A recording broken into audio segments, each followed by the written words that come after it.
नमस्कार. श्री गणेशाय नमः. मी तेजश्री नेवरेकर. तुम्हा सर्वांचं माझ्या किचनमध्ये खूप खूप स्वागत. तर आज मी खवा आणि नारळाचे मोदक बनवणार आहे आणि मला खात्री आहे तुम्हाला खूप आवडेल.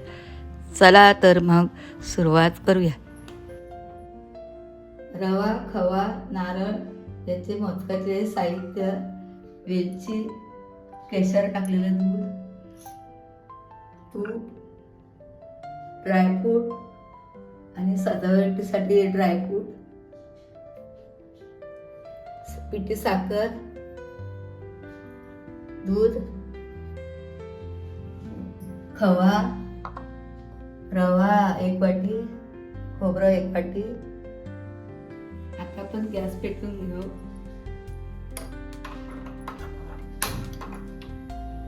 मग आपण रवा भाजून घेऊ आणि मग रव्याबरोबर सगळं साहित्य त्याच्यातच टाकून भाजून घेऊ. आता आपण तूप टाकूया 2 चमचे.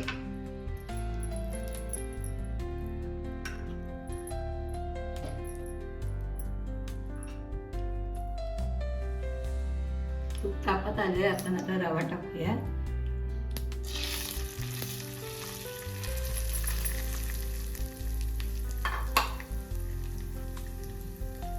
आपण रवा भाजून घेऊया चांगला, मस्त सोनेरी रंगावर.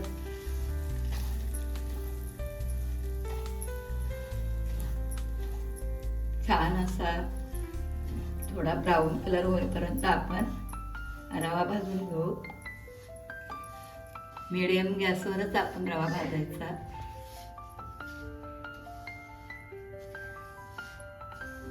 आता आपला रवा भाजत आलाय.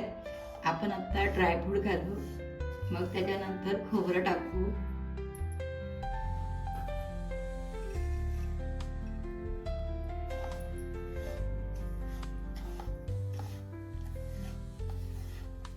आता आपण त्याच्यात खोबरं टाकूया.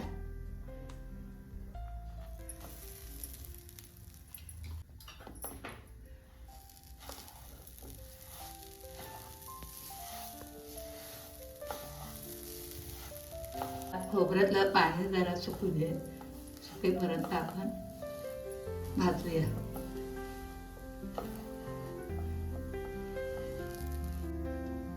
अजून 5 मिनिटं आपण भाजून घेऊया. मग आपण दूध टाकूया त्याच्यामध्ये. खोबरं वलं राहिलं म्हणजे त्याच्यात जर पाण्याचा अंश राहिला तर ते जास्त 8-10 दिवस पण टिकणार नाही. हे मोदक 8 दिवस तरी राहतात चांगले बनले तर. आता आपलं छान भाजत आलंय रवा आणि खोबरं. आपण आता त्याच्यात दूध टाकूया.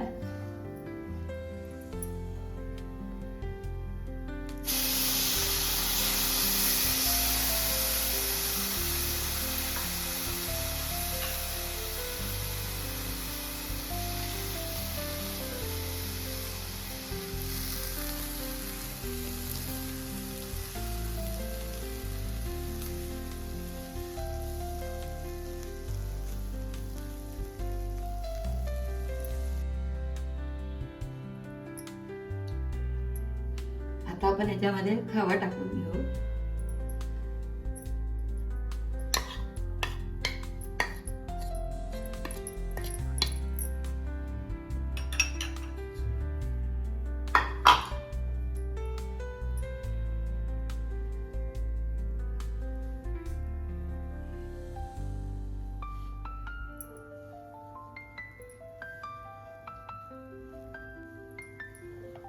आता आपला खवा मिक्स झालाय. आता आपण त्याच्यात केशर टाकलेलं तूप टाकूया.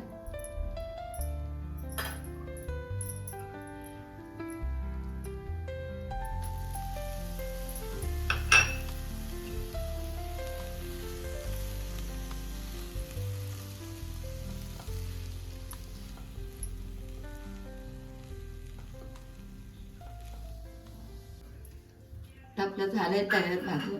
आपण आता साखर टाकूया.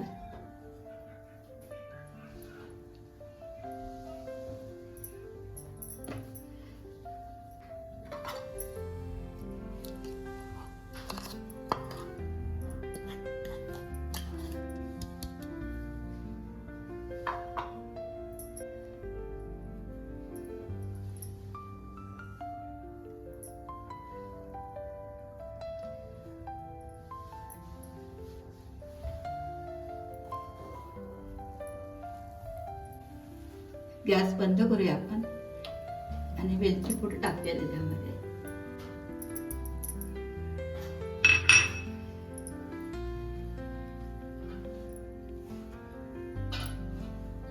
गरम याच्यावर साखर बरोबर मिक्स होईल. आता आपलं तयार झालंय. आता आपण ताटामध्ये काढून मोदक साच्यामध्ये तयार करू.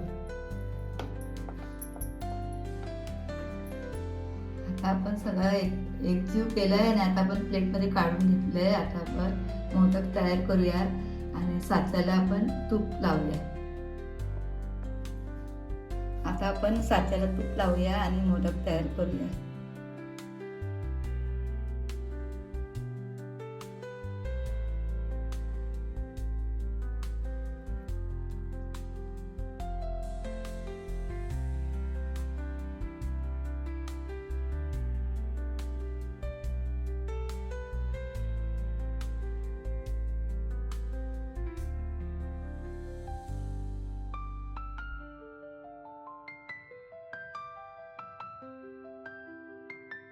बघा कसे मोदक छान झाले, सुंदर झाले. तुम्ही पण करून बघा. तुम्हाला जर आवडले तर लाईक करा, शेअर करा, सबस्क्राईब करा. धन्यवाद.